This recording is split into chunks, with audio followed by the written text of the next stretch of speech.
श्री अमावस्या कवचं विनियोगः। ओम अस्य श्री अमावस्या कवच स्तोत्र मंत्रस्य श्री सदाशिव ऋषिः अनुष्टुप् छन्दः श्री पितृदेवता पितृदोष शमनार्थं सर्वक्लेश निवारणार्थं च पाठे विनियोगः। पार्वत्युवाच देवदेव महादेव लोकानां हितकारका अमावस्या तिथिर्या वै तस्याः कवचं वद प्रभो। कथं पितृप्रसादः स्यात् कथं शान्तिर्भवेत् गृहे तन्मे ब्रूहि दया सिन्धो यदि तेऽहं प्रिया प्रिये। ईश्वर उवाच शृणु देवि प्रवक्ष्यामि सावधानेन चेतसा अमावस्यात्मकं पुण्यं कवचं सर्वसिद्धिदं यस्य स्मरणमात्रेण पितृदोषः प्रणश्यति सिद्धिं विन्दति लोकेऽस्मिन् परत्र च शुभां गतिम्। ॐ अमावस्या शिरः पातु सर्वदेव नमस्कृता ललाटं पातु मे नित्यं पितृलोकनिवासिनी। नेत्रे पातु विरूपाक्षः नासिकां वायुदेवता मुखं पातु सुधाधारः जिह्वां पातु सरस्वती कंठं पातु जगन्नाथः स्कन्धौ पातु गदाधरः हृदयं पातु मे विष्णुः पार्श्वौ पातु जनार्दनः उदरं पातु वाराः नाभिं पद्मनिभस्तथा कटिं पातु विशालाक्षः पृष्ठं पातु सुखावः ऊरो पातु महाकालो जानुनी कालभैरवः जङ्घे पातु महावीर्यः पादौ पातु गदाधरः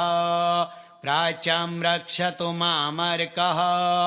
आग्नेय्यां पातु पावकी दक्षिणे पातु धर्मेशो नैऋत्यां राक्षसाधिपः पश्चिमे पातु वरुणः वायव्यां मृगवाहनः उत्तरे पातु मे सोमः ऐशान्यां पातु शङ्करः अधः पातु च शेषो मे उपरि पातु भास्करः। अमावस्या तिथिः साक्षात् सर्वतः पातु मां सदा इत्येतत् कवचं पुण्यं सर्वसौभाग्यदायकम्। अमावस्यां पठेद्यस्तो पितॄन् ध्यायन् समाहितः तस्य गेहे न दारिद्र्यं न व्याधिर्न भयं क्वचित् पितरस्तस्य तुष्यन्ति ददाति च वरं शुभम्। पार्वत्युवाच देवदेव महादेव लोकानां हितकारका अमावस्या तिथिर्या वै तस्याः कवचं वद प्रभो। कथं पितृप्रसादः स्यात् कथं शान्तिर्भवेत् गृहे तन्मे ब्रूहि दया सिन्धो यदि तेऽहं प्रिया प्रिये। ईश्वर उवाच शृणु देवि प्रवक्ष्यामि सावधानेन चेतसा अमावस्यात्मकं पुण्यं कवचं सर्वसिद्धिदं यस्य स्मरणमात्रेण पितृदोषः प्रणश्यति सिद्धिं विन्दति लोकेऽस्मिन् परत्र च शुभां गतिम्। ॐ अमावस्या शिरः पातु सर्वदेव नमस्कृता ललाटं पातु मे नित्यं पितृलोकनिवासिनी। नेत्रे पातु विरूपाक्षः नासिकां वायुदेवता मुखं पातु सुधाधारः जिह्वां पातु सरस्वती कण्ठं पातु जगन्नाथः स्कन्धौ पातु गदाधरः हृदयं पातु मे विष्णुः पार्श्वौ पातु जनार्दनः उदरं पातु वाराः नाभिं पद्मनिभस्तथा कटिं पातु विशालाक्षः पृष्ठं पातु सुखावः ऊरो पातु महाकालो जानुनी कालभैरवः जङ्घे पातु महावीर्यः पादौ पातु गदाधरः प्राच्यां रक्षतु मामर्कः आग्नेय्यां पातु पावकी दक्षिणे पातु धर्मेशो नैऋत्यां राक्षसाधिपः पश्चिमे पातु वरुणः वायव्यां मृगवाहनः उत्तरे पातु मे सोमः ऐशान्यां पातु शङ्करः अधः पातु च शेषो मे उपरि पातु भास्करः अमावास्या तिथिः साक्षात् सर्वतः पातु मां सदा इत्येतत् कवचं पुण्यं सर्वसौभाग्यदायकम् अमावास्यां पठेद्यस्तो पितॄन् ध्यायन् समाहितः तस्य गेहे न दारिद्र्यं न व्याधिर्न भयं क्वचित् पितरस्तस्य तुष्यन्ति ददाति च वरं शुभम् पार्वत्युवाच देवदेव महादेव लोकानां हितकारक अमावास्या तिथिर्या वै तस्याः कवचं वद प्रभो कथं पितृप्रसादः स्यात् कथं शान्तिर्भवेत् गृहे तन्मे ब्रूहि दया सिन्धो यदि तेऽहं प्रिया प्रिये ईश्वर उवाच शृणु देवि प्रवक्ष्यामि सावधानेन चेतसा अमावास्यात्मकं पुण्यं कवचं सर्वसिद्धिदं यस्य स्मरणमात्रेण पितृदोषः प्रणश्यति सिद्धिं विन्दति लोकेऽस्मिन् परत्र च शुभां गतिम् ॐ अमावास्या शिरः पातो सर्वदेव नमस्कृता ललाटं पातु मे नित्यं पितृलोकनिवासिनी नेत्रे पातु विरूपाक्षः नासिकां वायुदेवता मुखं पातु सुधाधारः जिह्वां पातु सरस्वती कण्ठं पातु जगन्नाथः स्कन्धौ पातु गदाधरः हृदयं पातु मे विष्णुः पार्श्वौ पातु जनार्दनः उदरं पातु वाराः नाभिं पद्मनिभस्तथा कटिं पातु विशालाक्षः पृष्ठं पातु सुखावः ऊरो पातु महाकालो जानुनी कालभैरवः जङ्घे पातु महावीर्यः पादौ पातु गदाधरः प्राच्यां रक्षतु मामर्कः आग्नेय्यां पातु पावकी दक्षिणे पातु धर्मेशो नैऋत्यां राक्षसाधिपः पश्चिमे पातु वरुणः वायव्यां मृगवाहनः उत्तरे पातु मे सोमः ऐशान्यां पातु शङ्करः अधः पातु च शेषो मे उपरि पातु भास्करः अमावास्या तिथिः साक्षात् सर्वतः पातु मां सदा इत्येतत् कवचं पुण्यं सर्वसौभाग्यदायकम् अमावास्यां पठेद्यस्तो पितॄन् ध्यायन् समाहितः तस्य गेहे न दारिद्र्यं न व्याधिर्न भयं क्वचित् पितरस्तस्य तुष्यन्ति ददाति च वरं शुभं पार्वत्युवाच देवदेव महादेव लोकानां हितकारका अमावास्या तिथिर्या वै तस्याः कवचं वद प्रभो कथं पितृप्रसादः स्यात् कथं शान्तिर्भवेत् गृहे तन्मे ब्रूहि दया सिन्धो यदि तेऽहं प्रिया प्रिये ईश्वर उवाच शृणु देवि प्रवक्ष्यामि सावधानेन चेतसा अमावास्यात्मकं पुण्यं कवचं सर्वसिद्धिदं यस्य स्मरणमात्रेण पितृदोषः प्रणश्यति सिद्धिं विन्दति लोकेऽस्मिन् परत्र च शुभां गतिम् ॐ अमावास्या शिरः पातु सर्वदेव नमस्कृता ललाटं पातु मे नित्यं पितृलोकनिवासिनी नेत्रे पातु विरूपाक्षः नासिकां वायुदेवता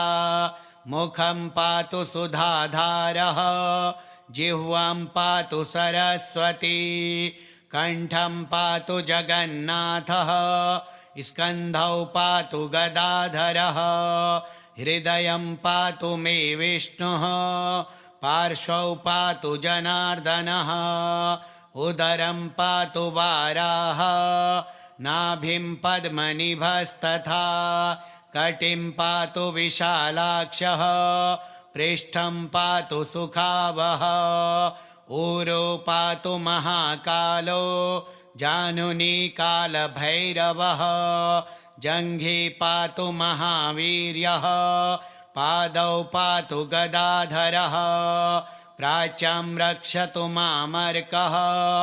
आग्नेय्यां पातु पावकी दक्षिणे पातु धर्मेशो नैऋत्यां राक्षसाधिपः पश्चिमे पातु वरुणः वायव्यां मृगवाहनः उत्तरे पातु मे सोमः ऐशान्यां पातु शङ्करः अधः पातु च शेषो मे उपरि पातु भास्करः अमावास्या तिथिः साक्षात् सर्वतः पातु मां सदा इत्येतत् कवचं पुण्यं सर्वसौभाग्यदायकम् अमावास्यां पठेद्यस्तो पितॄन् ध्यायन् समाहितः तस्य गेहे न दारिद्र्यं न व्याधिर्न भयं क्वचित् पितरस्तस्य तुष्यन्ति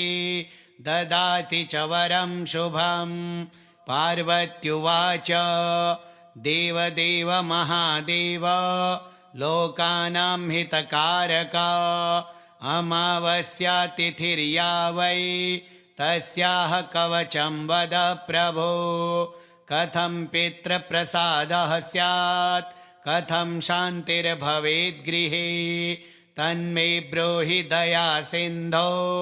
यदि तेऽहं प्रिया प्रिये ईश्वर उवाच शृणु देवि प्रवक्ष्यामि सावधानेन चेतसा अमावास्यात्मकं पुण्यं कवचं सर्वसिद्धिदं यस्य स्मरणमात्रेण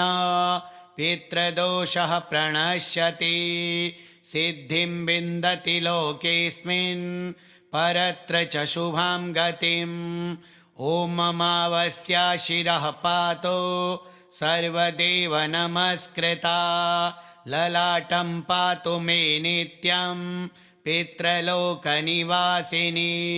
नेत्रे पातु विरूपाक्षः नासिकां वायुदेवता मुखं पातु सुधाधारः जिह्वां पातु सरस्वती कण्ठं पातु जगन्नाथः स्कन्धौ पातु गदाधरः हृदयं पातु मे विष्णुः पार्श्वौ पातु जनार्दनः उदरं पातु वाराः नाभिं पद्मनिभस्तथा कटिं पातु विशालाक्षः पृष्ठं पातु सुखावः ऊरो पातु महाकालो जानुनी कालभैरवः जङ्घे पातु महावीर्यः पादौ पातु गदाधरः प्राच्यां रक्षतु मामर्कः आग्नेय्यां पातु पावकी दक्षिणे पातु धर्मेशो नैऋत्यां राक्षसाधिपः पश्चिमे पातु वरुणः वायव्यां मृगवाहनः उत्तरे पातु मे सोमः ऐशान्यां पातु शङ्करः अधः पातु च शेषो मे उपरि पातु भास्करः अमावास्यातिथिः साक्षात् सर्वतः पातु मां सदा इत्येतत् कवचं पुण्यं सर्वसौभाग्यदायकम् अमावास्यां पठेद्यस्तो पितरं ध्यायन् समाहितः तस्य गेहे न दारिद्र्यं न व्याधिर्न भयं क्वचित् पितरस्तस्य तुष्यन्ति ददाति च वरं शुभम् पार्वत्युवाच देवदेव महादेव लोकानां हितकारका अमावास्यातिथिर्या वै तस्याः कवचं वद प्रभो कथं पितृप्रसादः स्यात् कथं शान्तिर्भवेत् गृहे तन्मे ब्रूहि दया सिन्धो यदि तेऽहं प्रिया प्रिये ईश्वर उवाच शृणु देवि प्रवक्ष्यामि सावधानेन चेतसा अमावास्यात्मकं पुण्यं कवचं सर्वसिद्धिदं यस्य स्मरणमात्रेण पितृदोषः प्रणश्यति सिद्धिं विन्दति लोकेऽस्मिन् परत्र च शुभां गतिम् ॐ अमावास्या शिरः पातु सर्वदेव नमस्कृता ललाटं पातु मे नित्यं पितृलोकनिवासिनी नेत्रे पातु विरूपाक्षः नासिकां वायुदेवता मुखं पातु सुधाधारः जिह्वां पातु सरस्वती कण्ठं पातु जगन्नाथः स्कन्धौ पातु गदाधरः हृदयं पातु मे विष्णुः पार्श्वौ पातु जनार्दनः उदरं पातु वाराः नाभिं पद्मनिभस्तथा कटिं पातु विशालाक्षः पृष्ठं पातु सुखावः ऊरो पातु महाकालो जानुनी कालभैरवः जङ्घे पातु महावीर्यः पादौ पातु गदाधरः प्राच्यां रक्षतु मामर्कः आग्नेय्यां पातु पावकी दक्षिणे पातु धर्मेशो नैऋत्यां राक्षसाधिपः पश्चिमे पातु वरुणः वायव्यां मृगवाहनः उत्तरे पातु मे सोमः ऐशान्यां पातु शङ्करः अधः पातु च शेषो मे उपरि पातु भास्करः अमावास्यातिथिः साक्षात् सर्वतः पातु मां सदा इत्येतत् कवचं पुण्यं सर्वसौभाग्यदायकम् अमावास्यां पठेद्यस्तो पितरं ध्यायन् समाहितः तस्य गेहे न दारिद्र्यं न व्याधिर्न भयं क्वचित् पितरस्तस्य तुष्यन्ति ददाति च वरं शुभम् पार्वत्युवाच देवदेव महादेव लोकानां हितकारका अमावास्यातिथिर्या वै तस्याः कवचं वद प्रभो कथं पितृप्रसादः स्यात् कथं शान्तिर्भवेत् गृहे तन्मे ब्रूहि दया सिन्धो यदि तेऽहं प्रिया प्रिये ईश्वर उवाच शृणु देवि प्रवक्ष्यामि सावधानेन चेतसा अमावास्यात्मकं पुण्यं कवचं सर्वसिद्धिदं यस्य स्मरणमात्रेण पितृदोषः प्रणश्यति सिद्धिं विन्दति लोकेऽस्मिन् परत्र च शुभां गतिम् ॐ अमावास्या शिरः पातो सर्वदेव नमस्कृता ललाटं पातु मे नित्यं पितृलोकनिवासिनी नेत्रे पातु विरूपाक्षः नासिकां वायुदेवता मुखं पातु सुधाधारः जिह्वां पातु सरस्वती कण्ठं पातु जगन्नाथः स्कन्धौ पातु गदाधरः हृदयं पातु मे विष्णुः पार्श्वौ पातु जनार्दनः उदरं पातु वाराः नाभिं पद्मनिभस्तथा कटिं पातु विशालाक्षः पृष्ठं पातु सुखावः ऊरो पातु महाकालो जानुनी कालभैरवः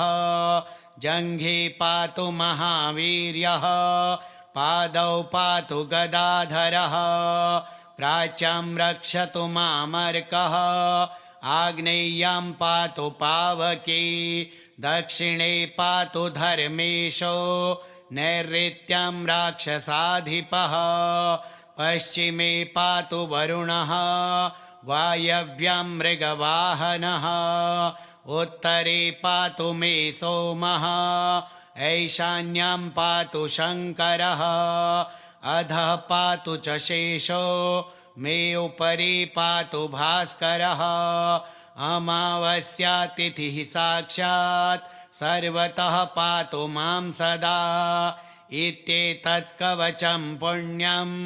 सर्वसौभाग्यदायकम् अमावास्यां पठेद्यस्तो पितॄन् ध्यायन् समाहितः तस्य गेहे न दारिद्र्यं न व्याधिर्न भयं क्वचित् पितरस्तस्य तुष्यन्ति ददाति च वरं शुभम् पार्वत्युवाच देवदेव महादेव लोकानां हितकारक अमावास्यातिथिर्या वै तस्याः कवचं वद प्रभो कथं पितृप्रसादः स्यात् कथं शान्तिर्भवेत् गृहे तन्मे ब्रूहि दया सिन्धो यदि तेऽहं प्रिया प्रिये ईश्वर उवाच शृणु देवि प्रवक्ष्यामि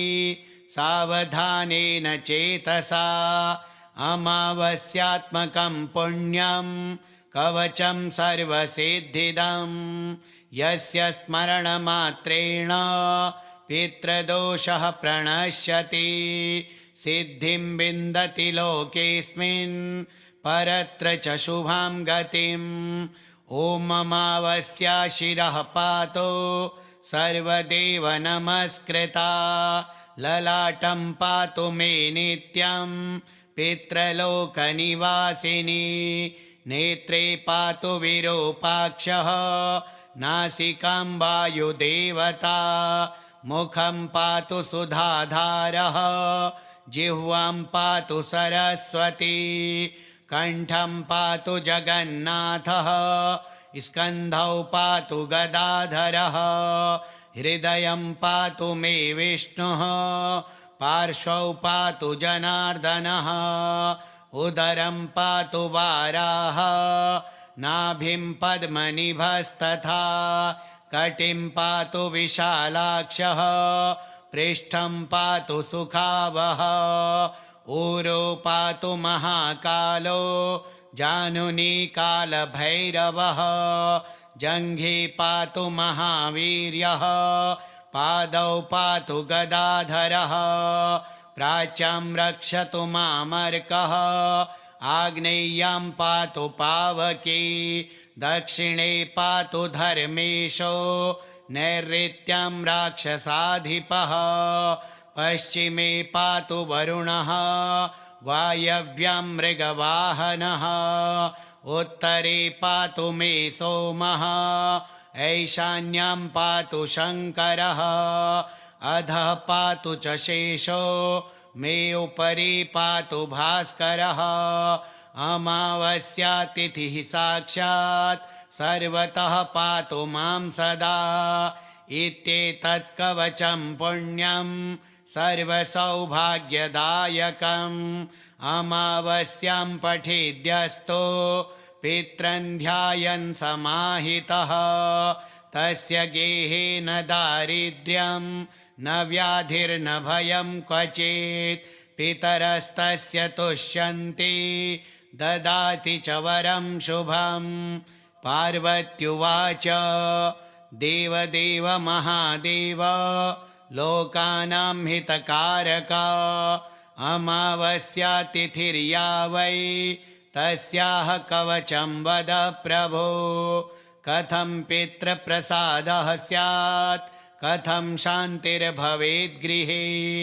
तन्मे ब्रूहि दया सिन्धो यदि तेऽहं प्रिया प्रिये ईश्वर उवाच शृणु देवि प्रवक्ष्यामि सावधानेन चेतसा अमावास्यात्मकं पुण्यं कवचं सर्वसिद्धिदं यस्य स्मरणमात्रेण पितृदोषः प्रणश्यति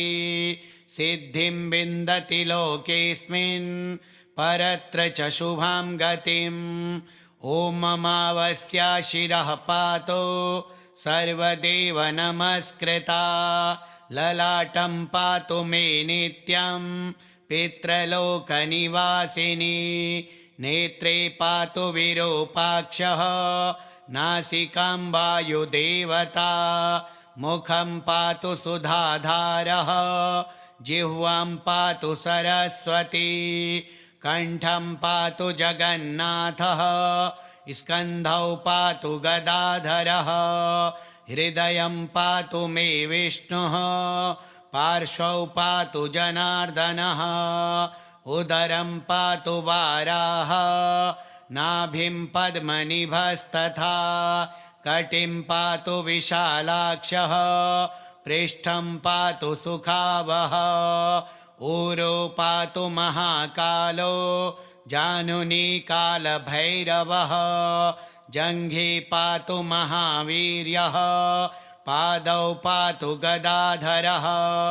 प्राच्यां रक्षतु मामर्कः आग्नेय्यां पातु पावकी दक्षिणे पातु धर्मेशो नैऋत्यां राक्षसाधिपः पश्चिमे पातु वरुणः वायव्यां मृगवाहनः उत्तरे पातु मे सोमः ऐशान्यां पातु शङ्करः अधः पातु च शेषो मे उपरि पातु भास्करः अमावास्यातिथिः साक्षात् सर्वतः पातु मां सदा इत्येतत् कवचं पुण्यं सर्वसौभाग्यदायकम् अमावास्यां पठेद्यस्तो पितॄन् ध्यायन् समाहितः तस्य गेहे न दारिद्र्यं न व्याधिर्न भयं क्वचित् पितरस्तस्य तुष्यन्ति ददाति च वरं शुभं पार्वत्युवाच देवदेव महादेव लोकानां हितकारक अमावास्यातिथिर्या वै तस्याः कवचं वद प्रभो कथं पितृप्रसादः स्यात् कथं शान्तिर्भवेत् गृहे तन्मे ब्रूहि दया सिन्धो यदि तेऽहं प्रिया प्रिये ईश्वर उवाच शृणु देवि प्रवक्ष्यामि सावधानेन चेतसा अमावस्यात्मकं पुण्यं कवचं सर्वसिद्धिदं यस्य स्मरणमात्रेण पितृदोषः प्रणश्यति सिद्धिं विन्दति लोकेऽस्मिन् परत्र च शुभां गतिम् ॐ अमावस्या शिरः पातु सर्वदेव नमस्कृता ललाटं पातु मे नित्यं पितृलोकनिवासिनी नेत्रे पातु विरूपाक्षः नासिकां वायुदेवता मुखं पातु सुधाधारः जिह्वां पातु सरस्वती कण्ठं पातु जगन्नाथः स्कन्धौ पातु गदाधरः हृदयं पातु मे विष्णुः पार्श्वौ पातु जनार्दनः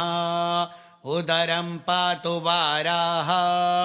नाभिं पद्मनिभस्तथा कटिं पातु विशालाक्षः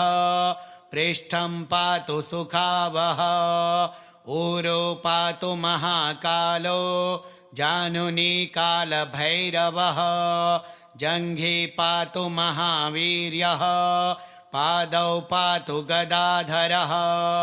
प्राच्यां रक्षतु मामर्कः आग्नेय्यां पातु पावकी दक्षिणे पातु धर्मेशो नैऋत्यां राक्षसाधिपः पश्चिमे पातु वरुणः वायव्यां मृगवाहनः उत्तरे पातु मे सोमः ऐशान्यां पातु शङ्करः अधः पातु च शेषो मे उपरि पातु भास्करः अमावस्यातिथिः साक्षात् सर्वतः पातु मां सदा इत्येतत् कवचं पुण्यं सर्वसौभाग्यदायकम् अमावस्यां पठेद्यस्तो पितॄन् ध्यायन् समाहितः तस्य गेहे न दारिद्र्यं न व्याधिर्न भयं क्वचित् पितरस्तस्य तुष्यन्ति ददाति च वरं शुभं पार्वत्युवाच देवदेव महादेव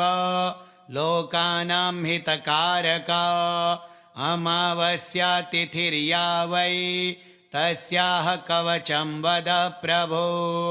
कथं पितृप्रसादः स्यात् कथं शान्तिर्भवेत् गृहे तन्मे ब्रूहि दया सिन्धो यदि तेऽहं प्रिया प्रिये ईश्वर उवाच शृणु देवि प्रवक्ष्यामि सावधानेन चेतसा अमावस्यात्मकं पुण्यं कवचं सर्वसिद्धिदं यस्य स्मरणमात्रेण पितृदोषः प्रणश्यति सिद्धिं विन्दति लोकेऽस्मिन् परत्र च शुभां गतिम् ॐ अमावस्या शिरः पातु सर्वदेव नमस्कृता ललाटं पातु मे नित्यं